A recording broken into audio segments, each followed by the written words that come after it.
Chechnya is becoming an increasingly dangerous place for those who are critical of Chechen leader Ramzan Kadyrov. This year, reports emerged of dozens of people fleeing Chechnya and seeking asylum abroad, amid reports of security forces torturing gay and allegedly gay people. Chechnya is such a place where it fears rules. People fear the authorities, people fear each other, people start to fear everything. The state of affairs is practically the same as maybe in Germany during Hitler's time or in Russia during Stalin's time. Now it's becoming difficult for Chechen nationals to find asylum in Europe amid heightened security concerns. And for those fleeing persecution for voicing criticism of Kadyrov, going back home is not an option. Kadyrov is a former warlord who was installed into his position by Kremlin leader Vladimir Putin in 2006. It's reported that he rules Chechnya as, quote, a personal fiefdom. Once Kadyrov described himself as a personal foot soldier of Putin. This year, he said he hopes Putin will be president for life.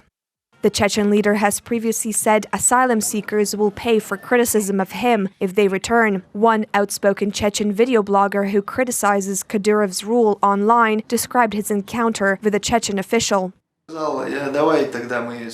He told me, let us meet up next time, and I will take you to Ramzan Kadyrov, and if he tells me to kill you, I will kill you. If he tells me to put you in jail, I will put you in jail, and if he tells me to let you go, I will let you go. That's how we got released. And the next morning, on the 8th of November, my immediate relatives and I left the country. He escaped to Poland in 2015 and has been trying to be granted asylum ever since. He's now close to being deported. To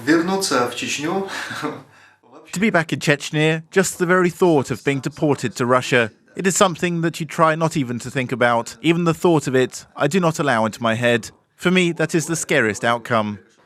His channel, which now has over 100,000 subscribers, focuses on human rights violations and endemic corruption in the region. Everybody knows that every imaginable right is being violated. Everybody knows that people are being tortured and murdered. Everybody knows it, but they cannot speak about it. I have now had this opportunity to speak up, and I'm using that opportunity. According to official Polish statistics, 3,100 people filed for asylum in Poland in the first 9 months of the year. About 2,000 of them were Russian citizens, primarily from Chechnya. Only 63 Russians were granted asylum. EU nations have become reluctant to accommodate refugees from Chechnya with a massive influx of migrants from the Middle East and heightened security concerns.